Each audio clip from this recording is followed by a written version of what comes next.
when I first read the book, I was like, oh my God, this is it. This is the experience. This is what we all go through.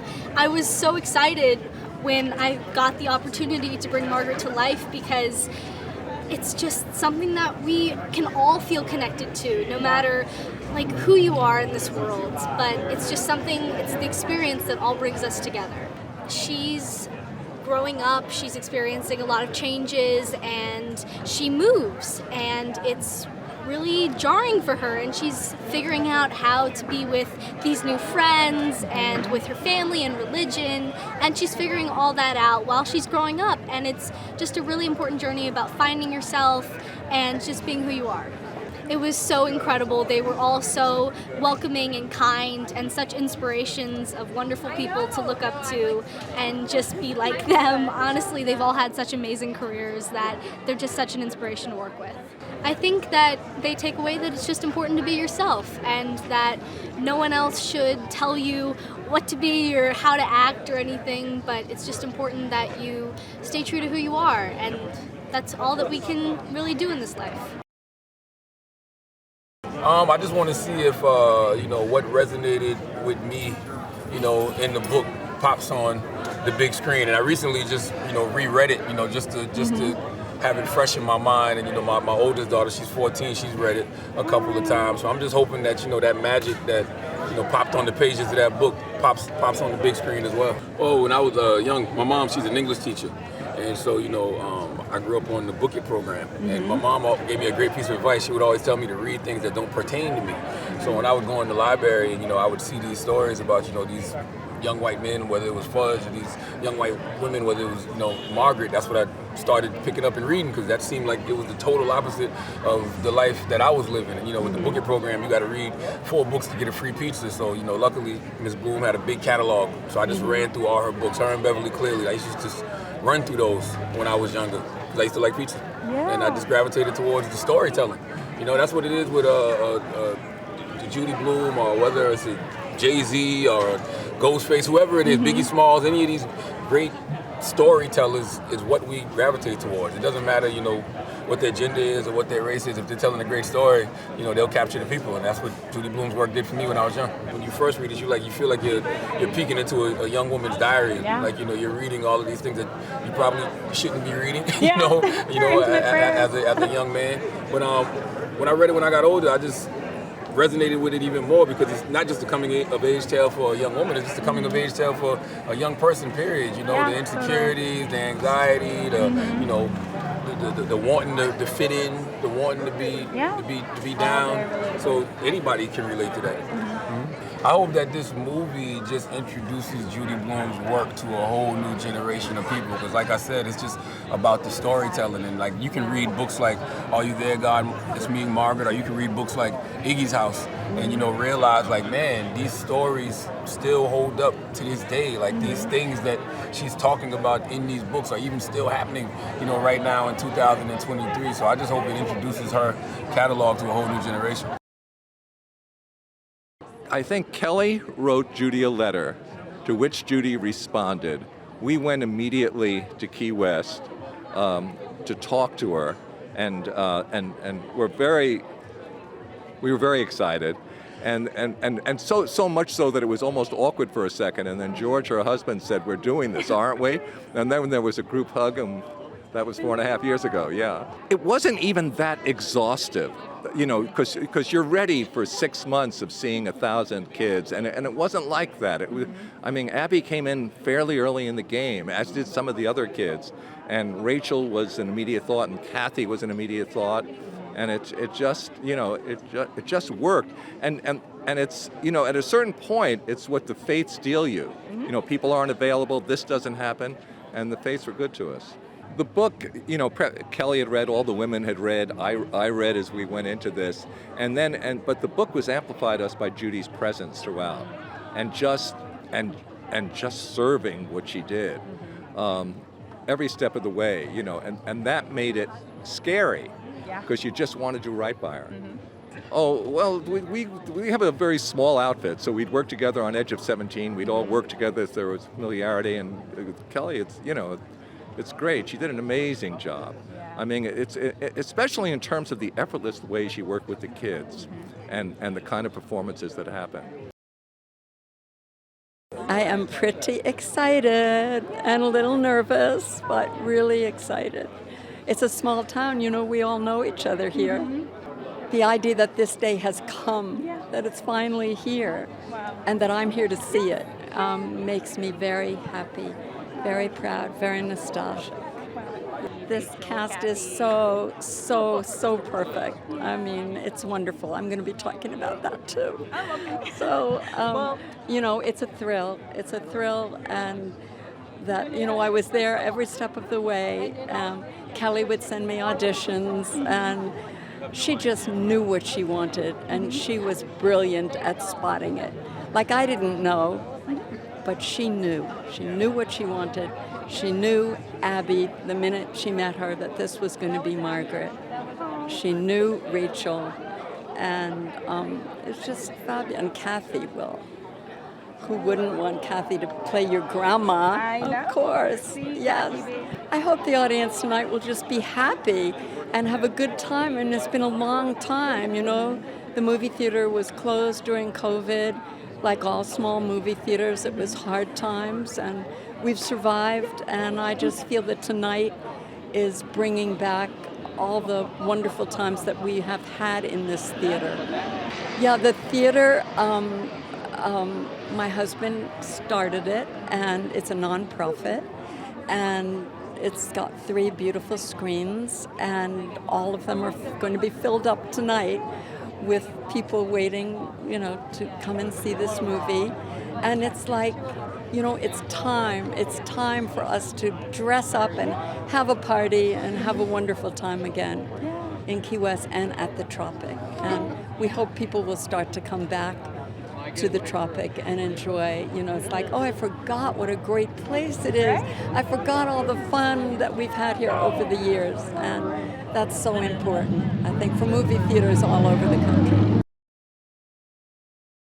Oh, it's like the perfect ending to this whole process. I mean, it started here, it's going to have this, final culmination here. It's really exciting. I'm so happy for her, too. It has the perfect hometown feel. Like Margaret's coming home. Yeah. Well, it was Kelly and Jim flew out here and just convinced her. I don't think it took that much. I think that everyone wanted to do this, and Kelly's the perfect writer-director for this. I think did an incredible job, and it just was very strangely easy, actually. After 50 years, it was like, right? I flowed. Well, because we thought there's no way this hasn't been done before, so it must be padlocked. That you can't make it. No one will make it, and then it was just easy. Yeah, it was kismet. It was kismet. Oh my gosh! How many girls did we audition for Margaret? Hundreds, at least. I mean, and then Abby literally walked in and it was like, okay, there's our Margaret. I mean, and that was the biggest, scariest part of it, because if we didn't have the right Margaret, you don't have a movie, period. And then Rachel was it was natural. I mean, she was exactly what we were looking for. And we did that very quickly, actually. Very quickly. She was game and a fan. And loved the book, yeah. Well, I think Kathy was our first, hope that she would do it. Yeah. And then that was the definite That was get. the get. And we were so excited when we got her. And then, with Benny, we were just kind of thinking of who would be a great dad. And then I think we saw a movie, something, and we're like, oh, there he is, and then he was so cool and just great to come and do it. I think you said it exactly right. It's so familiar that it's seminal. In my life, no one was talking about it. Sex ed wasn't talking about it. No one was talking about it. And suddenly you had a friend in Pages that was telling you all the secrets. Right. And I'll never forget that, and I'll never forget the production that we did where everyone came to it as a fan, and I don't know how often that happens. It was just a group of fans making this film, and that was everything. Oh, yeah. I mean, we would screen the movie, and you go in the bathroom afterwards, and women are crying, and women are talking about their first experiences, and it was such a great thing to start that conversation, and I just love that this movie can do that. I just want, especially women, but men too, just to having your period, having puberty, going through this, it's just normal. It's your body, it's a great thing, it's how you grow and and even her religious experience through this, how you find yourself, and that's an amazing journey. I think it's still an embarrassing thing to buy Tampax and pads for the first time. I think it's still and I hope that the takeaway is you can proudly check out with your Tampax and pads. Even if a guy's checking you out. Even if it's a guy, exactly. So excited. It's so surreal to be here, and it just feels like, we feel transported. Like the minute we stepped off the plane. Yeah. This is the second time I've ever been here, and the first time was to come and pitch Judy Blume making a movie of her book, and now we're here showing it. So it's wild. It's really, really neat. Honestly, I really just poured my heart out to her. I really just told her how much her books meant to me, and just what a North Star she was for me when I was making The Edge of 17, and that if there was any author I could adapt, it would be her. And so I think it was just like a passionate profession of love, really. Yes, yeah. Well, first of all, Abby is she's just incredible. Really, I think she's going to take the world by storm. She walked through the door, and we just knew instantly that is Margaret. I just think she has such a beautiful relatability, and you just love her instantly and root for her. And so I'm thrilled. And Rachel McAdams is her performance is so moving and true and funny. And Kathy Bates is hysterical. I think maybe the funniest she's been in years. So incredible. First of all, I am very, very lucky to have come up under Jim Brooks and to have made my first film with him and now my second film. He has such an enormous caring for the work, he really puts his whole heart into it, and that's something that everybody can feel. Everybody can feel on the set, and everybody shows up with that spirit, and it makes a difference. It really does. Yeah, I hope they are just uplifted and hopeful. I hope they laugh. I hope they cry. I hope they deeply relate in the way all Judy Blume books does for us, Yeah. It is incredibly surreal because I can remember exactly where I was when I first read this book, and now to be standing here and have made the movie, I feel like I'm short-circuiting, Yeah. It's just hard to believe the two things are true. Oh my gosh, it feels like the perfect place to kick off this movie that's been in the making for 50 years, or everyone was hoping it would be made one day and that Judy would give her blessing. So it seems really perfect that it's here where she lives, and we're going to go screen it at her theater, and we're going to be in her bookstore tomorrow, which I've heard so much about, and didn't think I'd actually get the chance to come here, so to come with the movie is great. So Abby was already signed on, Kathy Bates, and I was a huge fan of Kelly's, and Jim Brooks was involved, and I knew Judy had given her blessing, so it was pretty stacked by the time it got around to me, so it was an easy yes. Wow. Yeah, so I play Margaret's mother, kind of a free spirit, artist type, and recently moved Margaret from her beloved New York to New Jersey, and we're trying to make a new life there, and I've quit my job to be a full-time mom and learn to cook and all this sort of stuff, and so we're kind of both in an identity crisis, I guess, having parallel lives. I love that about this movie too, that Kathy Bates' character who plays Margaret's grandmother is also going through her own identity crisis and figuring out who she is now without her family nearby, and so I think it crosses a lot of generations that way. Yeah, it was a joy to come to work. They're Abby and Kathy are just such free spirits and so open and so intelligent and passionate about what they do. So, and they were great together. They became really good friends and had such great chemistry. So it was fun to just sit back and watch them play too. But yeah, I mean, and Kathy Bates is just one of the greatest of all time. And she's just, there's no one like her. She's a legend. So it was great to get to work with her.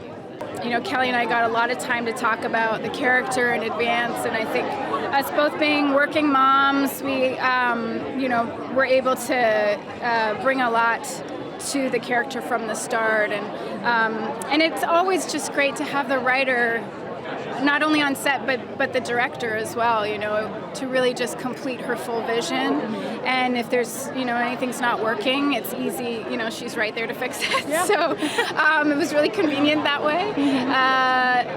So and then Jim is just, he's such a champion of this project and of Kelly, and they work so well together, and Jim has the most generous laugh. You always knew something was truly funny because he didn't hold back, even though we could all hear him, and I'm sure the camera was picking it up too. But just had wild abandon and passion for the project, and that sort of seeped into every corner of it, of putting it together. So I hope everyone just has a really good time at the movies. I feel like that's something that we don't get enough of anymore. I feel like coming out of the pandemic and all the isolation, and especially for young people, I think this could help them feel not alone so much, and all those rites of passage they had to go through alone over the past couple years. We get to kind of come together in the theater together and laugh about the intensity of growing up and how funny it can be at the same time. So I think it's a really well-rounded movie. I just hope everybody has a good time and maybe sheds a tear or two. I did, but I did too.